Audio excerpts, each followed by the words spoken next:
everybody, and welcome to our first O.C Dugout Show of the spring. I'm Dan Albano, joined by Steve Fryer, and it's a good time to start talking some baseball and softball as league races are really heating up, Steve. We're about 2 weeks away from the start of the baseball and softball playoffs in the Southern section, so that's exciting. But of course, what's really exciting was the Boras Classic last weekend. One of the best tournaments of the baseball season was held, and you had a pretty dramatic final. A sizzling Orange County team just came up short in the final against a former playoff rival. What did you think of the Boras Classic last week, Steve? It was fantastic. Huntington Beach comes back from North Carolina a couple weeks ago, wins the National High School Invitational Tournament, as I call it, the Orange County Invitational, because I think 10 of the last 12 or 13 champions are Orange County teams out there. Oh, they love when those Orange County boys show up and take home the hardware. So Huntington Beach, J. Sarah, Orange Lutheran, et cetera, and NHSI teams return home playing the Boras Classic. It's a great tournament. Notre Dame of Sherman Oaks, the #1 team in the state rankings by our friends at calhighsports.com. They win the whole thing. Had a couple shutout wins in there. Beat J. Sarah 3-0, beat Orange Lutheran 1-0. Here's the final game of the tournament. Yeah. Huntington Beach is sailing along. They're up 5-0, right? They're looking good. I'm thinking, man, they won the National High School Invitational. They're going to take this. No knocking them down. Along comes the 6th inning. Everything that can go wrong will go wrong. It's a Murphy's Law inning for Huntington Beach. Notre Dame gets a slew of singles. I don't think they had an extra base hit among their 5 or 6 or hits, whatever it was. Couple bad errors there. All errors are bad, but particularly bad, the untimely ones for Huntington. A wild pitch scores a run. 8-run score for Notre Dame or Sherman Oaks. Huntington gets a run in the 6th, and their half of the top of the 7th, rather. But man, what a heartbreaking way to lose. Notre Dame or Sherman Oaks, those guys they played well. They all believed in themselves. They just, once they got it going, you could just smell the momentum, changing uniforms, So here went Huntington Beach to a loss, but, it doesn't really affect, to me, their profile because they lost the #1 team in the state. Yeah. So they're still, rock solid. A lot of hitters on that team, pretty good, that we know about already. Aiden Espinoza, Ralphie Velasquez, who hit a ball that they have a TrackMan thing there in modern day, and it does all that exit velocity stuff. If I heard right, Velasquez's home run, which went way up, I think if I hadn't hit this pole, it would have gone all the way down Bristol to South Coast Plaza. 101 miles an hour exit velocity. Ooh, wow. When he hit it, everybody's went, it was one of those. So it was a great tournament. J. Sarah went 3-1 in the tournament. Cypress, a previous week, won the National Classic, had a couple bumps, finished 2-2. Orange Lutheran 3-1 in the tournament. Also, it was a fine tournament. Modern Day, maybe the surprise team in county baseball this year. They went 2-2. Santa Margarita did well in the tournament. So it was a fantastic tournament. Some of the best baseball that you can find anywhere. It was great. I enjoyed every second of it. Excellent. Yeah, we had a lot of great coverage in the Register on it and on OC Varsity, and all these teams we're going to see in Division I. I have a feeling, just like last year, where obviously Notre Dame and Sherman Oaks was the runner-up to J. Sarah. Yep. And Notre Dame defeated Huntington Beach 2-0 in the semifinals of Division I. So I have a feeling that that's what's probably great about the Boras. It's a great preview of what's to come in Division I, probably. Yeah, and it's sort of a state championship too, because we stop at the regionals in baseball. So there is a Cardinal Newman of Northern California won the Boras Classic North. So on April 29th, I think it is, they play at Santa Clara against Notre Dame Sherman Oaks, and that'll be fantastic. Now, I know, we're talking a lot about some of these Trinity League teams, but I'm wondering, what's like your 1 or 2 leagues to watch right now that you really are focusing on? Is Trinity League one of those? What are you following the most right now, excited about? Well, if there was Trinity League ping pong, we would be paying attention to that because they would have the best table tennis players around probably, but the Crestview League is really good with Villa Park and El Dorado. Villa Park was like number 2 or 3 in the county, and they hit the skids. Like six losses in a row, scored only 11 runs over 7 games, finally ended that losing streak. But, they still got Gavin Grahovic and Jeff MacArthur and the lefty Brandon Liu, the righty Zach Brown, and they're really good. Eldorado's played really well. I've seen them play too. You've also got a really hot team in the South Coast League is Tesoro, and they've got Capistrano Valley coming up. Not this week, I don't think. Actually, they play this Friday. And that's going to be a fantastic game. And it's Capistrano Valley and Tesoro. Tesoro's one of the hottest teams in the land. They're playing really good. Yeah. Jackson Freeman for them last week was like 7 for 11, 4 home runs. The young man just went off, signed with Northwestern. So grades are probably pretty good if you're going to Northwestern. And then in a couple of weeks, Pacifica, which is rolling, I think they're 18-2. They're going to play Cypress in the final week of the regular season. And that's one to keep an eye on. Those guys, they don't like each other a whole lot over there in that league. And then we just had a wonderful series, La Habra and Fullerton, a couple 1-run ball games. One of the games decided on a balk, and they all came down to the last pitch of the game. So a lot of really good things going on out there. The Surf League, Huntington Beach is still rolling along with that pretty good. Pacific Coast League is really good. Woodbridge is on top of that thing. Beckman is knocking on the door as they usually do, and Northwood is really good in that league too. So the Pacific Coast League is really good in baseball as well. So there is so much going on. And then Estancia running around in the Orange Coast League. Calvary Chapel's on their heels. So there's great baseball all over the place, Dan. You got to watch that. I think Estancia had a good postseason last year, right? Oh yeah, they won their division championship, Division 7, beating Anaheim in the final. Jillian Albayati, you might remember the girls pitcher who pitched for Anaheim. Oh, she was something else too. And it was fantastic. The playoffs are coming up both in baseball and softball. And in softball, Huntington Beach pretty good in baseball. Huntington Beach had a good week in softball too, didn't they, Dan? Oh yeah. Yeah, they are one of the hottest teams around right now, Steve. The Oilers, because they just won the Best of the West Classic on Saturday up in Santa Maria. They beat 2 undefeated teams en route to that title. They beat Sutter of Northern California in the quarterfinals, and in the finals, they knocked off Oaks Christian, who was highly ranked in Division I.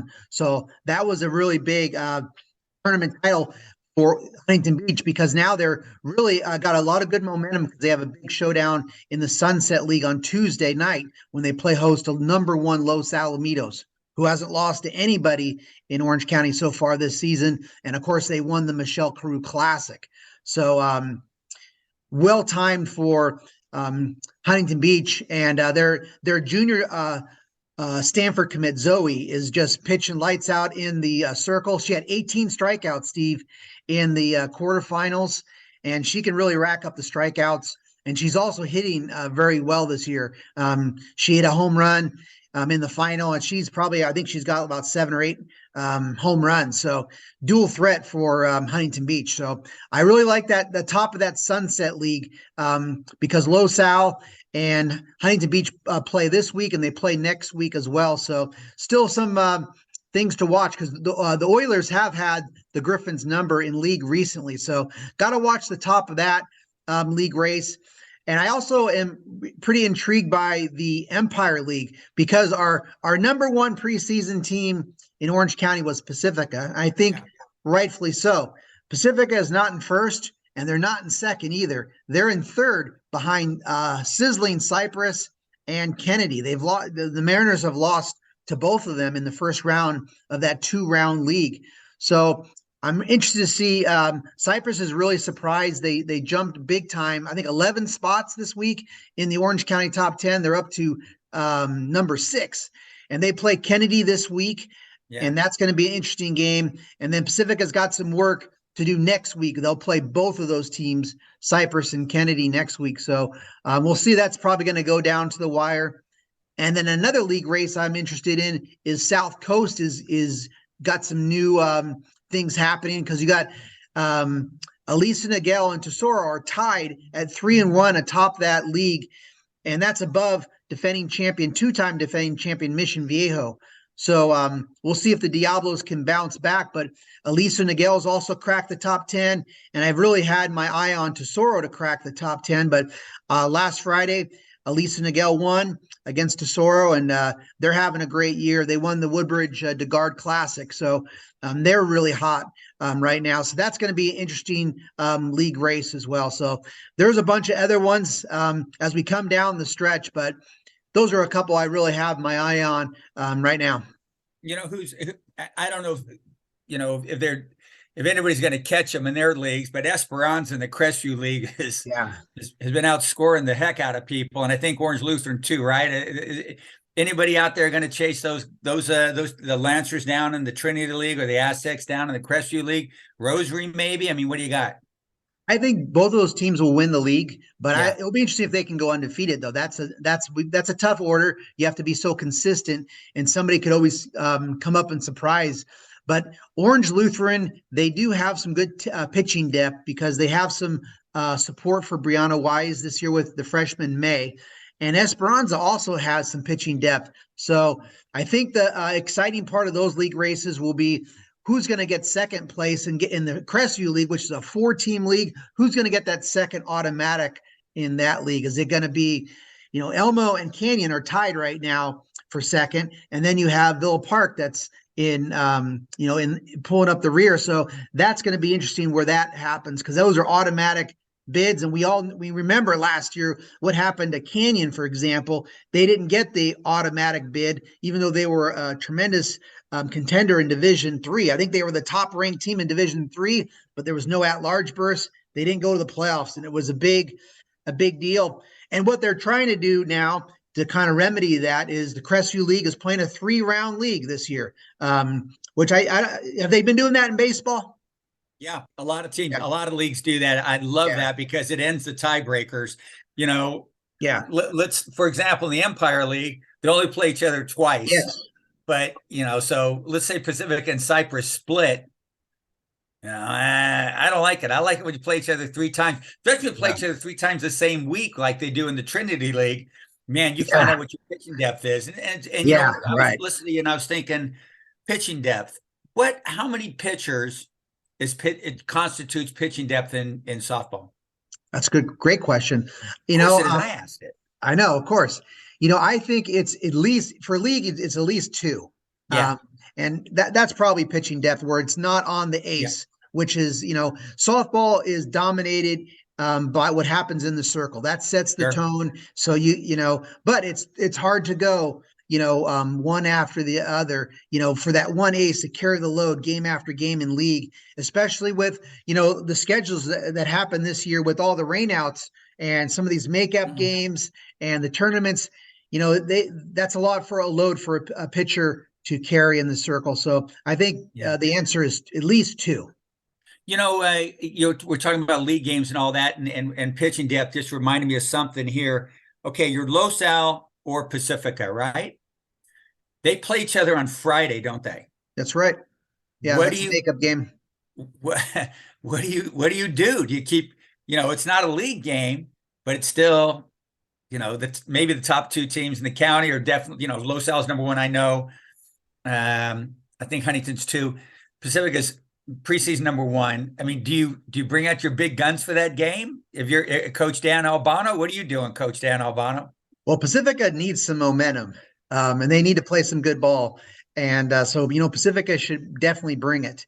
But I would expect, this is a big week for Los Al, and they pretty much bring it all the time as well. Rob Weil, the coach at Los Al, he's not known for letting off the gas pedal. They want to be especially they're playing Pacifica. Yeah, his old school, but which was maybe a long time ago. But these are teams that are gearing up. Los Al, they're going to turn around out of this week. They have a very challenging week this week where they play Huntington Beach, Marina, and Pacifica. They're going to turn around next week on a Monday and play Huntington Beach again. So then before you know it, the playoffs are going to be starting. Griffins are going to be – those are both teams that want to be making long runs, deep runs in Division I. So I would expect that's going to be that both teams are going to go after it. This time of year, there's not much time left to get ready for the playoffs. Got anything else softball wise you want to share with us, Dan? I'm going to be at I'm going to be at some games this year, this week, and looking forward to checking out the league play. And the rankings have been interesting. I think there's a lot of parity in county softball this year. Well, Honey, Yes. Los Al's definitely been the clear number one, but after that, there's a lot of debate, and we've had some new faces in the top 10. What's the parity like in baseball? 1 through 12 are pretty close, Okay. but I think we're starting to see some separation. I think we will. Jay Sarah is going to start winning some games again. They just got too much talent to be at 4 and 5 or whatever they're in league, to be there in the middle of the pack. They play Servite this week. Servite's really good. One of the better teams they've had in recent years. So that's going to be a tough one there. Yeah, I think, Huntington has been hot, and they're a loosey-goosey bunch, fun group of guys, and kind of almost on the silly side of things. You gotta be loose to play that game of baseball, because it is a grind, as we saw in the Boras Classic, an error or two, wheels come off. It's a 7-inning game. You got to get 21 outs. A ball strike call don't go your way. You had a double play, you don't turn, change the whole complexion of the gosh darn thing. So yeah, it's pretty even. I expect Villa Park to right the ship. It's got too many dudes. And Coach Burkall is such a good coach. I think they'll figure that out. But man, it is tough. It is tough. So that's what's going on in the baseball world, and that's what's going on in softball world. Dan Albano, that circle behind you, man, that's where the action is. So that's what we got going on here at the Dugout Show for the OC Varsity Orange County Register. Dan and I are enjoying the fact that we got weather that is baseball and softball conducive. We're going to be out at the games. We hope to see you there. Thanks for being with us.